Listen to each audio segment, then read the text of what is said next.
जय माता की मित्रों, मैं धनेश्वर महतो।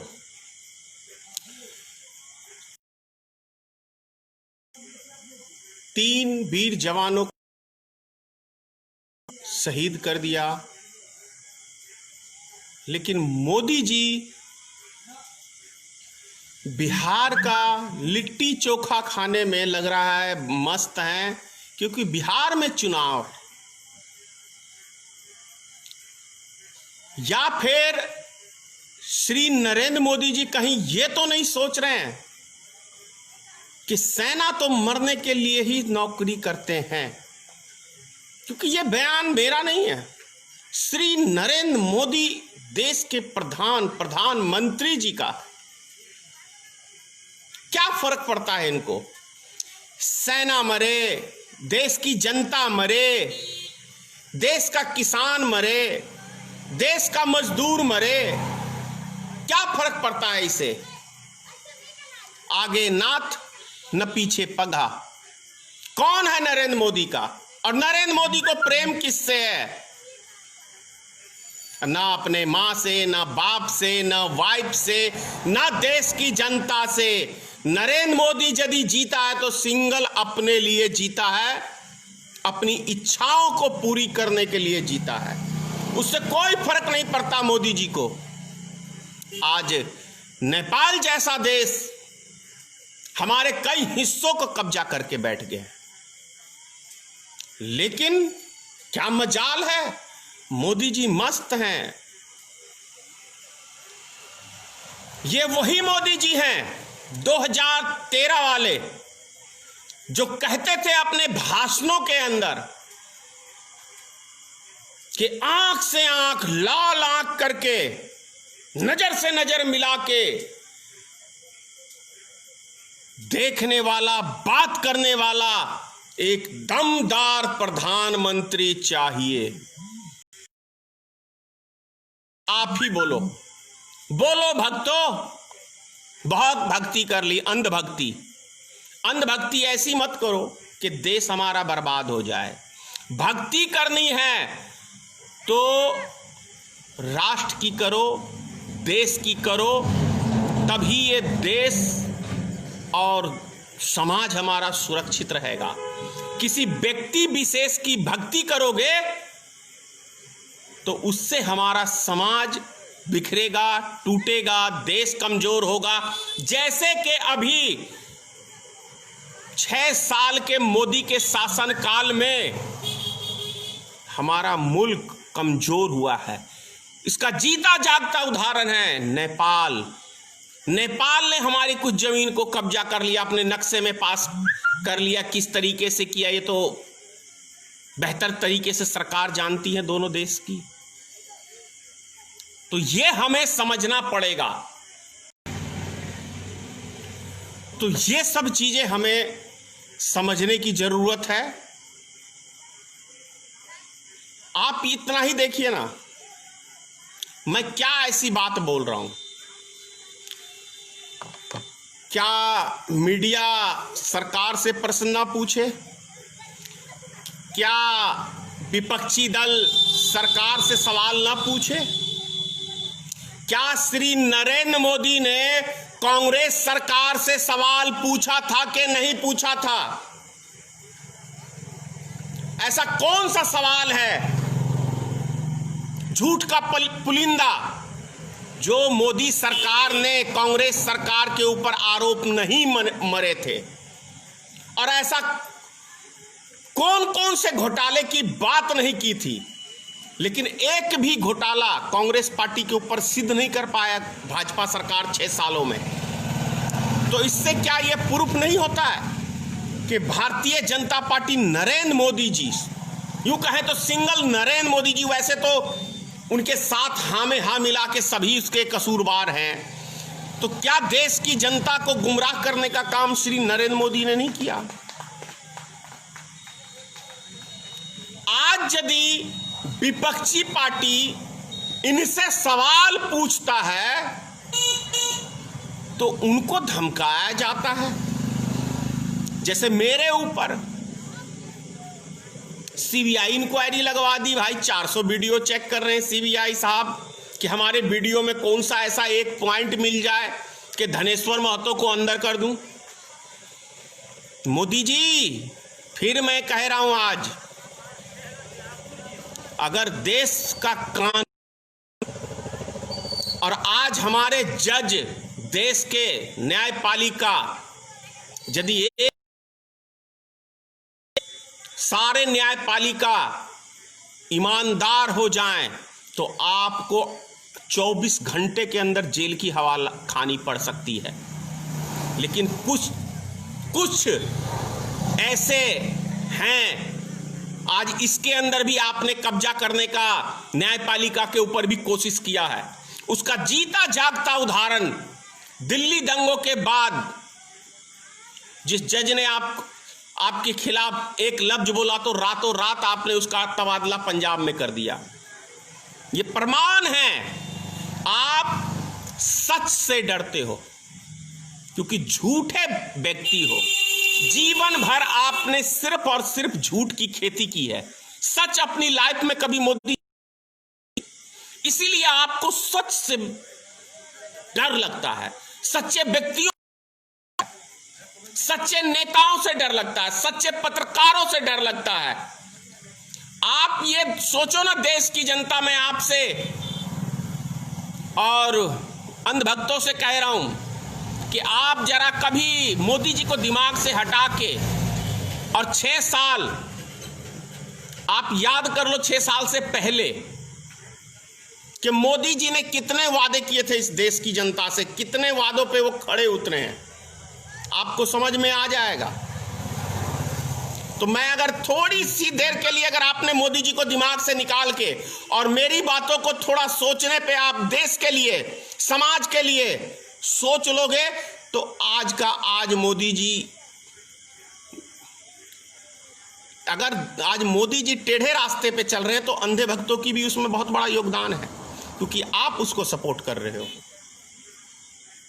हर देश का नागरिक चाहता है कि हमारा देश मजबूत हो, लेकिन क्या एक प्रधानमंत्री को, मैं पूछ रहा हूं आपसे सवाल, क्या एक प्रधानमंत्री को शमशान घाट, कब्रिस्तान, हिंदू मुसलमान और क्या कहते हैं ये कपड़े देख के वो पहचान जाते हैं, ये सब लफ्ज कितने अच्छे हैं। तो क्या नहीं लगता कि हमारा देश का प्रधानमंत्री देश में आग लगाता है। उनके बयान है ये। मेरे ऊपर मुकदमा की बात कर रहे हैं मोदी जी, मैं खुली चुनौती दे रहा हूं आपको। मैं भी कोर्ट में आना चाहता हूं और आपको भी घसीटना चाहता हूं कोर्ट के अंदर कि एक प्रधानमंत्री को कितना शोभा देता है हिंदू मुसलमान की बात करने में। एक प्रधानमंत्री को कब्रिस्तान और शमशान घाट, दीपावली और क्या कहते हैं ईद की बात करना कितना शोभा देता है। टुकड़े टुकड़े गैंग, ये क्या होता है? ये प्रधानमंत्री बोलेगा और वो प्रधानमंत्री चाहता है कि हम उसकी इज्जत करें। अगर आप इज्जत करने वाले काम करोगे मोदी जी तो निश्चित करेंगे। आपसे पहले भारतीय जनता पार्टी के ही पूर्व प्रधानमंत्री, भारत रत्न प्रधानमंत्री अटल बिहारी वाजपेयी एक ऐसे नेता थे जो विपक्षी पार्टी भी उनके आगे नतमस्तक होता था, उनकी बातों को सुनता था ध्यान से, गौर से कि क्या बोल रहे हैं। लेकिन आप बोलते हैं तो हंसी आती है, हंसी आती है कि एक जुमला निकल रहा है मुंह से, प्रधानमंत्री के मुंह से जुमला निकल रहा है। क्या छवि बनाई है देश में, दुनिया में? बताओ आप, क्या छवि है इस देश की आज के टाइम में? बताओ आपकी नेपाल से पटी? नहीं पटी। चीन से पटी? नहीं पटी। बांग्लादेश से पटी? नहीं पटी। ये श्रीलंका से पटी? नहीं पटी। ऐसा कौन सा मुल्क है जिससे आज मोदी के शासनकाल में बेहतर संबंध है हमारे पड़ोसी मुल्कों के साथ? बताएं आप।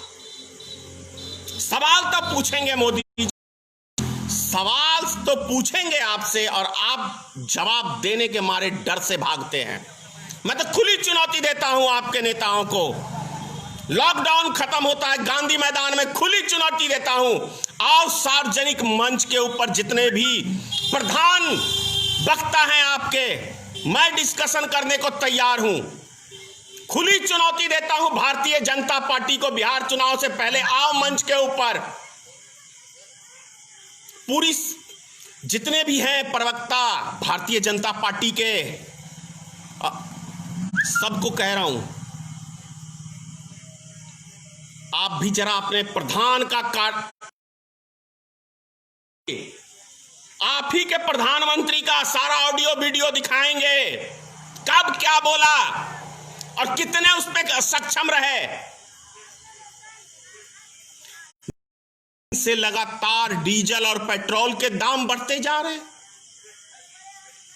यही भारतीय जनता पार्टी थी कि 2 रुपया बढ़ता था तो सारे भारतीय जनता पार्टी के सदस्य रोड पे खड़े होते थे, पूछते थे प्रधानमंत्री क्यों डीजल और पेट्रोल के दाम बढ़ रहे हैं। तब पता है 109 रुपया, यानी 9 रुपया मतलब $109 का एक बैरल तेल था। आज सिर्फ $30 का एक बैरल तेल है। उसके बाद 9 बार रेट बढ़ रहा है और 49 रुपया 74 रुपए का यदि पेट्रोल मिल रहा है तो 49 रुपया उसके अंदर भारत सरकार आपसे सिर्फ जनता से टैक्स ले रही है। कहां जा रहा है ये पैसा, किसके खजाने को भर रहा है ये पैसा? क्योंकि प्राइवेट कंपनियों के हाथ आप बेच चुके हैं। प्राइवेट कंपनियों को भारत पेट्रोलियम आप बेच के, आप प्राइवेट कंपनियों को मुकेश अंबानी और जो भी आपके मित्रगण हैं उनका घर भरने के लिए आप प्रधानमंत्री बने हो, क्योंकि उनसे आपको मोटी फंडिंग होती है, आपके पार्टी फंड को। तभी तो 150 करोड़ रुपया सिर्फ आधे घंटे के भाषण के में अमित शाह का खर्च हो जाता है। और वही चीज पश्चिम बंगाल के अंदर भी जाके लगभग 150 करोड़ रुपया पश्चिम बंगाल में भी आपने ये डिजिटल प्रचार करके खर्च किया, यानी 300 करोड़ रुपया आपने सिर्फ 1 घंटे के भाषण के लिए खर्च कर दिया अमित शाह जी। लेकिन 100 करोड़ रुपया इस देश की जनता के लिए आपसे नहीं निकला। मात्र 100 करोड़ रुपया में देश का एक एक नागरिक, गरीब मजदूर, वो रोड पे पैदल चल के नहीं मरते, वो भूख से नहीं मरते, वो गाड़ियों में एक्सीडेंट से नहीं मरते, वो सब एक सप्ताह में रेलगाड़ी से अपने घरों में पहुंच जाते। लेकिन नहीं, गरीब मरता है मर जाए, किसान मरता है मर जाए, देश की जनता मरती है मर जाए, देश की सेना मरती है मर जाए, लेकिन इनकी मन की बात सुनो, इनके मन की बात सुनो और इनका सिर्फ भाषण सुनते जाओ। भाषण सुनो, लेकिन उस भाषण का कोई उत्तर मत दो, उनसे सवाल मत पूछो, क्योंकि ये शहंशाह हैं, ये राजा हैं। राजा से कोई सवाल नहीं करेगा। मैं करूंगा, धनेश्वर महतो करूंगा, क्योंकि मैं आपसे मोदी जी नहीं डरता। डरते होंगे बहुत सारे नेता, बहुतों को मरवाया आपने, बहुतों को धमकाया आपने। भैया मैं जज भी नहीं हूं कि मेरा तबादला कर दोगे आप, मैं कोई सरकारी अफसर नहीं हूं कि मेरा तबादला कर दोगे। समझ गए मोदी जी? मैं आरबीआई का चीफ नहीं हूं कि मेरा आप तबादला कर दोगे। अगर उसने मैं आपकी आज्ञा नहीं माना तो कितने नोट दे दो, नहीं तो आप, मैं सीबीआई डायरेक्टर नहीं हूं कि 2 बजे रात में आप मेरा तबादला कर दोगे मोदी जी। मैं भारतीय मित्र पार्टी का राष्ट्रीय अध्यक्ष हूं। आप जिस तरह एक पार्टी के हैं उसी तरह मैं भी एक पार्टी का हूं। आप मेरा तबादला नहीं कर सकते मोदी जी। हाँ, मुकदमे झूठे लाद सकते हैं, झूठे मुकदमे, सच्चे नहीं, क्योंकि झूठ फैलाने में मोदी जी माहिर हैं। आप झूठ फैलाने में अमित शाह जी आप माहिर हैं, इसमें कहीं कोई शक की बात नहीं है। और पावर आपके पास है, सत्ता आपकी है, आप कर सकते हैं, ये काम कर सकते हैं, मुझे मरवा सकते हैं, लेकिन मुझे झुका नहीं सकते मोदी जी। इस जन्म में तो मोदी जी आपसे संभव नहीं होगा कि धनेश्वर महतो को आप झुका दें, यह संभव नहीं है, क्योंकि मैं सच्चाई की लड़ाई लड़ रहा हूं और सच की लड़ाई लड़ने वाला कभी नहीं झुकता है, कभी नहीं टूटता है। इस बात को आप सब समझें।